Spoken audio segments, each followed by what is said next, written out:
Let's see how our little buddy's doing.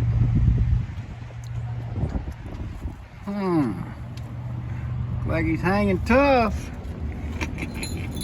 Straighten him out a little bit. Yeah, he's got the bells on him too. That's my little handsome man right there. He's a very hard worker. He's a good guide.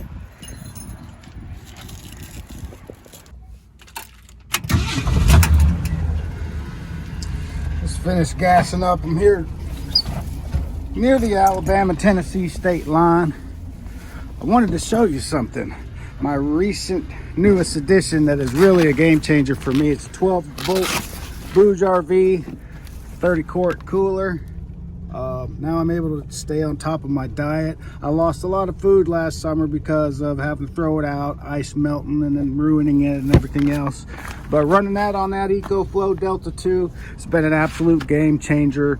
That EcoFlow will run this thing for days. Of course, I'm charging off the truck right now.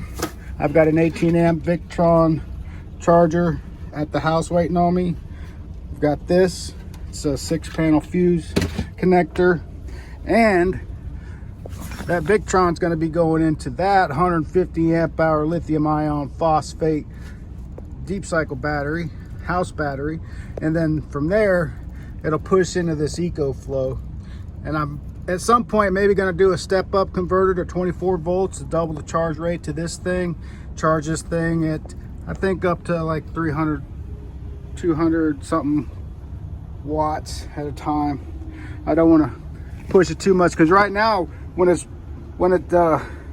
this thing starts pulling the current, that alternator, sometimes that belt will squeak. I've been having issues with that belt squeaking from day one anyway because it's running a single pulley. I need to run a double pulley setup on that one.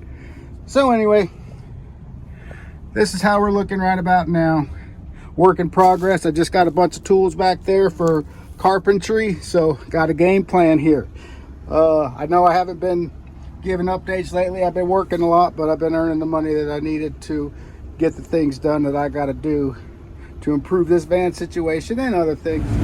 What's up, y'all? I'm coming up out of Decatur, Alabama, which is right adjacent to Huntsville, crossing the old bridge here, heading up north. We had some tornadoes come through Middle Tennessee yesterday. That's where my family's at. Everybody's okay, but it's pretty messy up there right now. Hopefully we'll get up there this evening and see what we got going on. Had fun at the hike. Hope you enjoyed that video.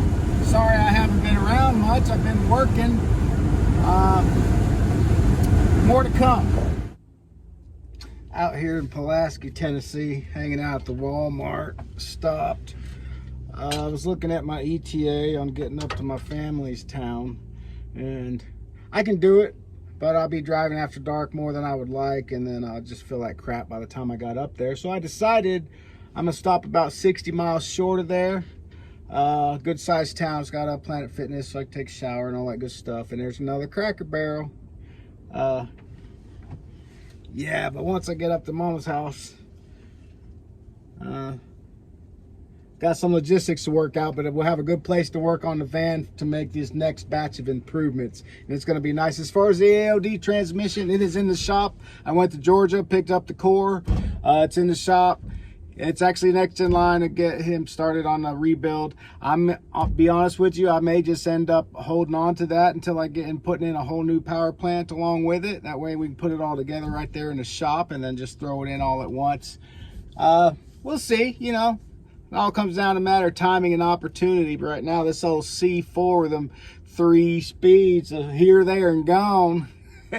Once it gets up to temperature, it'll go in the gear, and then you can drive from here to freaking California with it, as long as you stay off the interstate. Because about 55 miles an hour, I mean, it's wounding out. You're at the top of your torque band.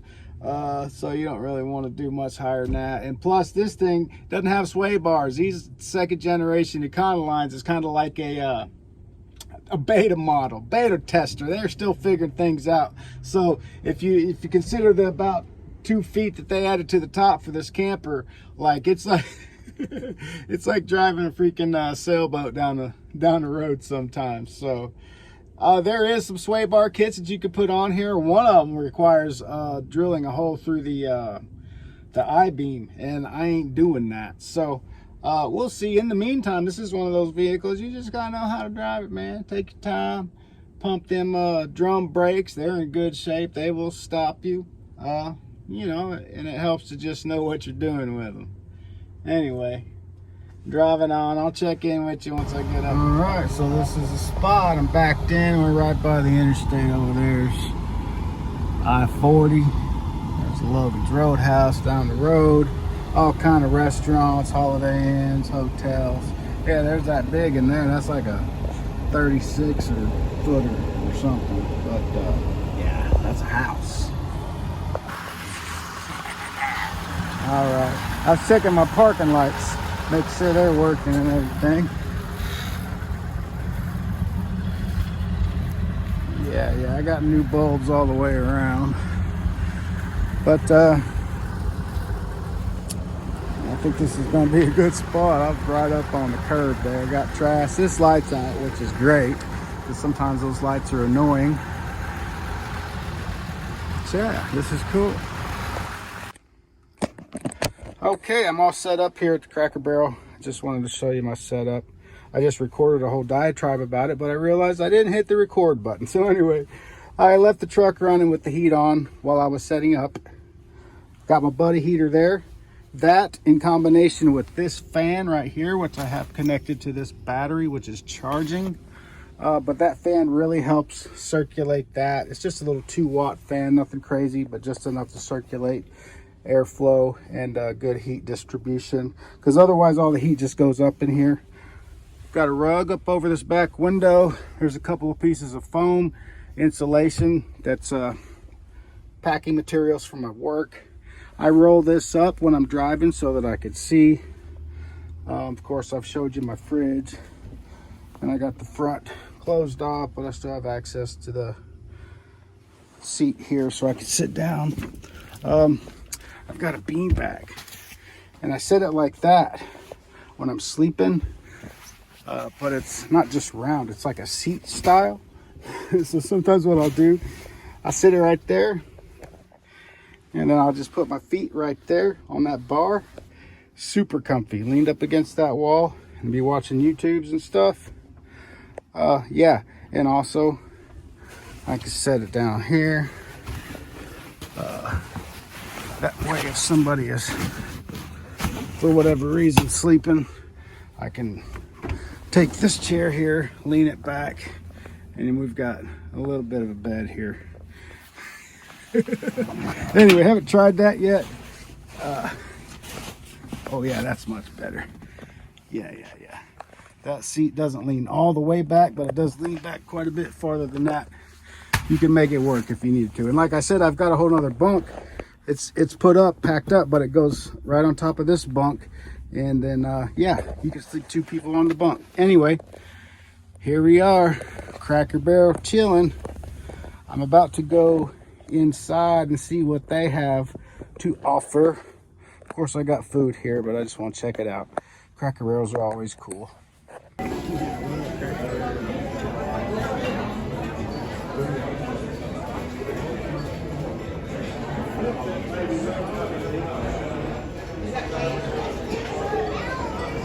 So yeah, this is dinner.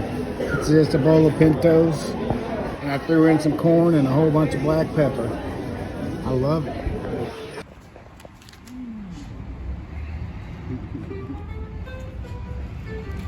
What's that? Yeah, it's a full parking lot out here. This is a busy Cracker Barrel. I'm over here trying to remember where I parked. There we go. Got a fresh can on there. It'll last about 3.5 to 4 hours per can. I've got like 5 or 6 of them in here. Don't have a bigger can right now. That old tank, unfortunately, took it to be refurbished and they can't do it. So actually, since the plan is to get a diesel heater, what I'm going to do is underneath the body where that on the outside where that propane tank was, down here behind the driver's seat, I'm going to eventually just put in a fuel cell for diesel so that I can run a diesel heater. So anyway, yeah, done for the night. Gonna do some editing, get this uploaded. Yeah, Cracker Barrel here in Middle Tennessee. Glad to be here. Thanks for having me. Y'all have a great night.